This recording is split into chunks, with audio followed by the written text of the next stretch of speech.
नमस्कार, आप देख रहे हैं समाधान कब तक। और आज आप लोगों के बीच बेहद ही विशेष चर्चा के साथ आए हैं। जैसा कि देश का माहौल अभी लोकसभा चुनाव के जैसा हो गया है, परिस्थितियां कुछ ऐसी हो गई हैं कि अब चुनावी बातें होने लगी हैं, किसकी सरकार बनेगी इन बातों की चर्चा होने लगी है। और प्रयास सभी पार्टियां यही कर रही है कि 2024 फतेह किया जाए। और आप जानते हैं कि भाजपा भी अपने कुनबे को और मजबूत करने का प्रयास कर रही है, लोगों के बीच जा रही है।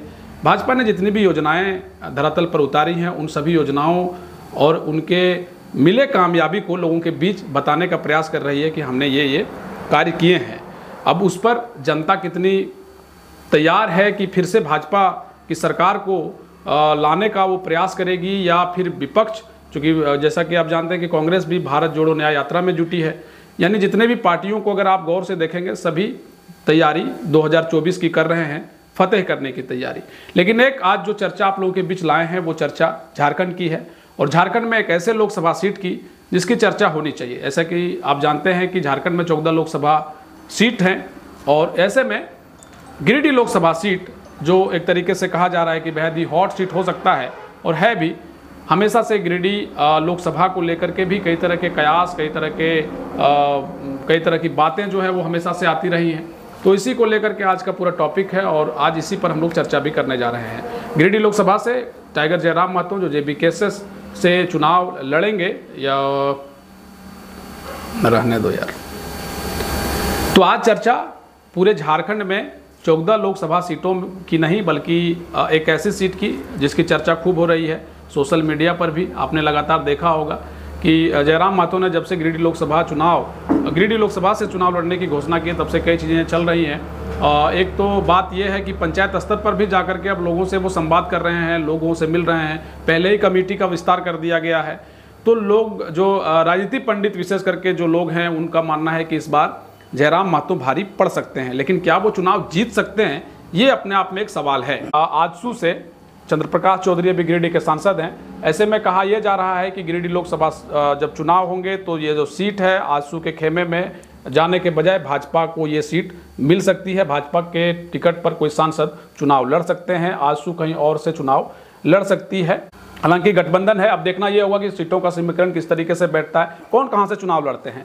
लेकिन जयराम महतो चूंकि गिरिडीह लोकसभा से चुनाव लड़ रहे हैं, तो परिस्थितियां कैसी बनेंगी, इन तमाम विषयों को लेकर बातचीत करने के लिए हमारे साथ युवा एक तरीके से नेता हैं, सामाजिक कार्यकर्ता हैं, अजय शर्मा जी। आपका बहुत स्वागत है हमारे चैनल में। आपका धन्यवाद विकास जी, प्लेटफॉर्म देने के लिए समाधान न्यूज़ चैनल में।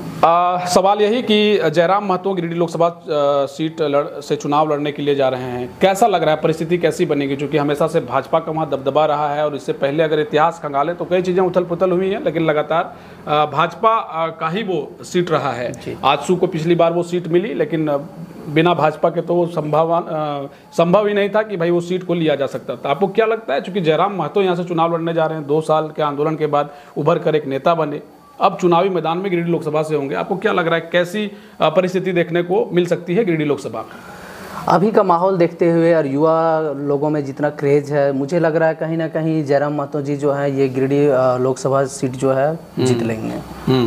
और वो युवा के लिए काम भी कर रहे हैं। और बाकी जो भी नेता है, मुझे नहीं लगता है कि वो लोग युवा के लिए कुछ काम किए। अभी चंद्र प्रकाश चौधरी जी जो हैं वो कुछ भी काम नहीं किए। गिरिडीह में आप देख लीजिए जाके, तो गिरिडीह में कोई काम नहीं हुआ है गिरिडीह लोकसभा क्षेत्र में। और सरकार, वर्तमान सरकार जो भी है, वो कुछ भी काम नहीं कर रही है। बेरोजगारी पे तो कोई काम ही नहीं किए वो। तो मुझे लगता है गिरिडीह लोकसभा में जिस तरीके का दबदबा हमेशा से भाजपा का रहा है जी, ऐसे में आपको लगता है कि भाजपा चूंकि राष्ट्र स्तर के मुद्दे लेकर आती है लोगों के बीच, और जो वोट होता है वो कहीं ना कहीं मोदी जो फैक्टर रहता है, जो रहा है पिछले 2 चुनाव में, 2 बार सरकार बनाई गई है, इस बार भी गिरिडीह में जो लहर होगी, चूंकि 22 जनवरी को प्राण प्रतिष्ठा, और आप जानते हैं कि परिस्थिति भाजपा की भी क्या है, ऐसे में लगता है कि जयराम महतो के जो मुद्दे होंगे वो लोग समझ पाएंगे। जी बिल्कुल बिल्कुल समझ पाएंगे। मोदी फैक्टर जो है वो काम करेगी, लेकिन वो गिरिडीह के लिए काम नहीं करेगी, और जयराम महतो के साथ जो है काम नहीं करेगी। क्योंकि जयराम महतो जी जो है वो युवा के लिए बहुत काम किए हुए हैं, और उनका जिस तरह से भीड़ रहता है, जिस तरह युवा में क्रेज है, मुझे नहीं लगता है कि यहाँ पे मोदी जी का कोई भी मैजिक जो है वो काम करने जा रही है। एक बात ये भी देखा जा रहा है कि भाई जो जयराम महतो हैं वो ठीक है, राष्ट्र स्तर के मुद्दों के तो वो तो बात का विषय हो जाता है, वो हमेशा से एक स्थानीय मुद्दों के साथ उठे हैं। झारखंड की बात कहते हैं, झारखंड में जो चीज़ें घटित हो रही हैं, ज़मीन की बात कह रहे हैं वो कि जब हमारी पहले साक्षात्कार उनसे हुई थी, उन्होंने कहा कि हमारे जो मुद्दे होंगे वो ज़मीन को लेकर के होंगे। हालांकि ज़मीन के मुद्दों में कई तरह के क्राइटेरिया हैं जिनको वो कह रहे हैं, लेकिन आपको लगता है कि ये सब मुद्दे प्रभावी रूप से लोग समझ पाएंगे और इन मुद्दों का जो है एक तरीके से वोट इन मुद्दों के साथ वोट किया जाएगा, आपको ये लगता है? जी मुझे लगता है, और जयराम जी को वोट मिलना भी चाहिए। गिरिडीह लोकसभा को जब आप देखते हैं तो आपको क्या लगता है, क्या कमियां ऐसी हैं गिरिडीह लोकसभा में जो अब तक देखी नहीं गई? अगर बेहतर स्वास्थ्य की बात करें तो गिरिडीह लोकसभा में बताइए क्या है? स्वास्थ्य का तो बदहाल स्थिति है यहाँ पे, स्वास्थ्य पे तो कोई काम ही नहीं हुआ, स्वास्थ्य और शिक्षा पे तो कोई कुछ भी काम नहीं हुआ है। आप सदर अस्पताल जाके देख लीजिए, तो इतना गंदगी वहाँ पे है। हाल ही में कुछ दिन पहले मैंने आपका ही न्यूज देखा हुआ था, वहाँ पे इतना गंदगी था कि वहाँ आदमी इलाज कराने अगर जाएगा तो साथ में दूसरा बीमारी लेके आ जाएगा वो। एक बात ये भी आ गया कि जैसे अभी हम लोग चर्चा चूंकि चंद्र प्रकाश चौधरी जी की कर रहे हैं, तो एक बात बताइए, चंद्र प्रकाश चौधरी जी की चर्चा हो रही है, तो अभी कल ही के अखबार में आपने देखा होगा कि वो जितने भी फैक्ट्री के संचालक हैं उनके साथ उन्होंने समीक्षा बैठक की, अधिकारी भी उसमें मौजूद थे। तो जैसा कि हम जानते हैं कि इंडस्ट्री जो है वो गिरिडीह में है, और वहां पर उन्होंने कहा कि भाई जीवन रहेगा तो सब कुछ रहेगा। फैक्ट्रियों से जितने भी प्रदूषण फैल रहे हैं उससे वहाँ के रहने वाले लोग हैं उनका जीवन जो है वो मतलब समझिए नर्क की तरह हो गया है। अधिकारियों का भी कहना है कि हमने कई बार नोटिस दिया है, लेकिन अभी तक इसमें बढ़िया से जो यंत्र लगे हैं प्रदूषण को नियंत्रण करने के लिए वो ठीक से काम नहीं कर रहा है और वो आपने दुरुस्त नहीं किया है। तो अभी समीक्षा जो वो कर रहे हैं, जब 5 साल होने को चले हैं, तो क्या ये समीक्षाएं पहले नहीं हो सकती थी? बिल्कुल हो सकती थी। या अगर समीक्षा पहले किया गया, अधिकारी अगर किए पहल, तो फैक्ट्री के जो संचालक हैं वो आम लोगों के जीवन के साथ क्यों खेल रहे हैं? अभी ये तो सवाल है ना। अभी आप देख लीजिए, गिरिडीह में ही पड़ता है ये अपना मोहनपुर एरिया। अगर आप जाइएगा तो वहाँ पे हमको लगता है 10 किलोमीटर तक का एरिया में इतना ना गंदगी है, इतना ना पोल्यूशन है कि वहाँ पे 5 मिनट भी नहीं रह पाइएगा, सांस लेना मुश्किल हो जाएगा, इतना स्थिति खराब है वहाँ पे जो फैक्ट्री जो 24 घंटा जो संचालित किया जा रहा है, अगर उसको 24 घंटा के बजाय अगर उसको 5 घंटा 6 घंटा अगर संचालित किया जाए तो वो पोल्यूशन तो कम होगा ना। लेकिन सरकार को ये करने के बजाय वहाँ पे फैक्ट्री को 24 घंटा कंटिन्यू चलाया जा रहा है। और क्या हो रहा है, वहाँ पे सिर्फ एक फैक्ट्री चल रही है, लेकिन आम जनता जो है वहाँ पे वो लोग का इतना बदहाल स्थिति हो गया, वो लोग कहाँ जाएंगे? वो लोग को भैया इतना पोल्यूशन दे रहे हैं, आदमी बीमार होगा, इलाज। तो इन सब चीजों पर थोड़ा सा विकास करने की जरूरत है। और अगर जयराम महतो चूंकि चुनावी मैदान में जब हैं तो परिस्थितियां चाहे कैसे भी हो टसन रहने वाला है, इस बात का अंदाजा लगाया जाए। बिल्कुल जयराम महतो जी का जादू चलेगा यहाँ पे, और जयराम महतो जी सीट जीत रहे हैं, गिरिडीह लोकसभा सीट, मुझे ऐसा लगता है। इसकी जो सबसे बड़ी वजह है वो आप क्या देखते हैं? कि युवा होने के नाते क्या आप देखते हैं कि इसलिए जयराम महतो जीत रहे हैं? सबसे बड़ी वजह जो है, एक आप क्या समझते हैं, कौन सा फैक्टर? सबसे बड़ी वजह ये है कि जयराम महतो जी जो हैं वो युवा के लिए बात करते हैं, बेरोजगारी की बात करते हैं। और सबसे अच्छा मुझे लगा उनका ये कि वो बोले कि जो विधायक लोग सैलरी इतना लंबा चौड़ा ले रहे हैं, 2 लाख 2.5 लाख सैलरी ले रहे हैं, इतना सैलरी लेने की क्या जरूरत है? यहाँ युवा बेरोजगार है, उनको 10,000 का नौकरी नहीं मिल पा रहा है, और एक ही सैलरी नहीं है। लेकिन फिर भी सैलरी है, लेकिन एक विधायक की सैलरी जो है 2.5 लाख रुपया सैलरी है पर मंथ। नहीं झारखंड में, और एक्स विधायक MP का सैलरी ये पेंशन जो है वो भी इतना ज्यादा, झारखंड में कम सैलरी है, जितनी सैलरी आप कह रहे हैं उतनी नहीं है। तो सर उसको कुछ कटौती किया जाना चाहिए, और बेरोजगार जो भी युवा लोग हैं उनको कम से कम 10,000 का नौकरी तो दे दीजिए,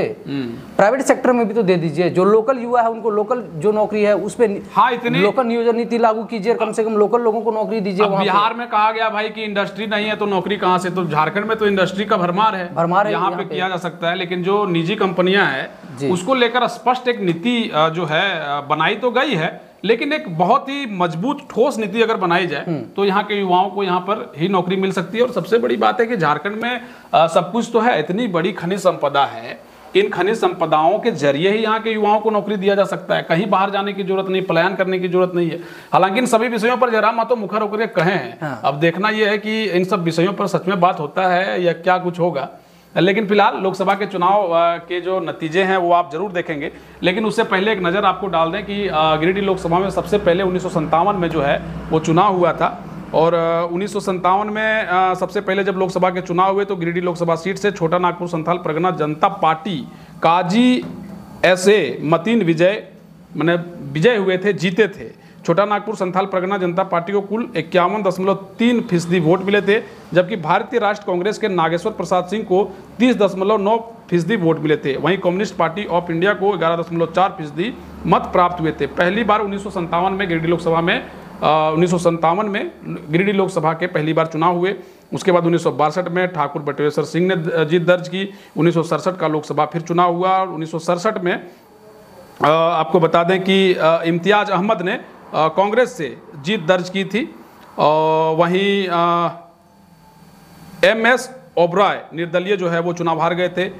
चपलेंदु भट्टाचार्य कांग्रेस से 1971 में चुनाव जीते। रामदास सिंह 1977 में जनता पार्टी से जीते।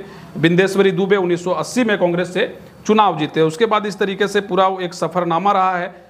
सरफराज अहमद जो गांडे के पूर्व विधायक हैं जिन्होंने इस्तीफा दे दिया, वो 1984 में सरफराज अहमद जो है कांग्रेस से चुनाव जीत चुके हैं गिरिडीह लोकसभा से, चूंकि उसी लोकसभा की हम बात कह रहे हैं। रामदास सिंह की बात अगर करें तो देखिए यहाँ से चीज़ें बदली हैं। 1989 में रामदास सिंह बीजेपी से चुनाव जीते। 1991 में विनोद बिहारी महतो जो एक बहुत बड़ा नाम है झामुमो से चुनाव जीते। रविंद्र कुमार पांडे 1996 में भी चुनाव जीते, फिर 1998 में भी जीते।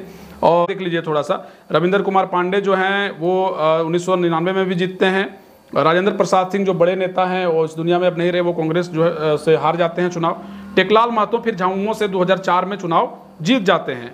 उसके बाद फिर रविंद्र कुमार पांडे बीजेपी से 2009 में चुनाव जीतते हैं। टेकलाल महतो चुनाव जो है वो हार जाते हैं। रविंद्र कुमार पांडे 2014 में जीतते हैं, फिर अभी 2019 में चंद्र प्रकाश चौधरी, अब 2024 चल रहा है। यानी एक तरीके से देखिए तो बीजेपी का हाल ही के सालों में अगर हम देखेंगे, कुछ दिनों की पहले की बात करें तो बीजेपी का एक तरीके से दबदबा रहा है। लेकिन झामुमो भी इस सीट से चुनाव जीत चुकी है। हालांकि जगन्नाथ महतो जो इस दुनिया में नहीं रहे, जयराम महतो ने कहा कि tiger to tiger vote transfer होने जा रहा है, यानी जो जगन्नाथ महतो जी हैं उनका वोट टाइगर को ही मिलेगा, ये उन्होंने दावा किया। अब इस दावे पर कितनी सच्चाई है तो वोट के बाद पता चलेगा।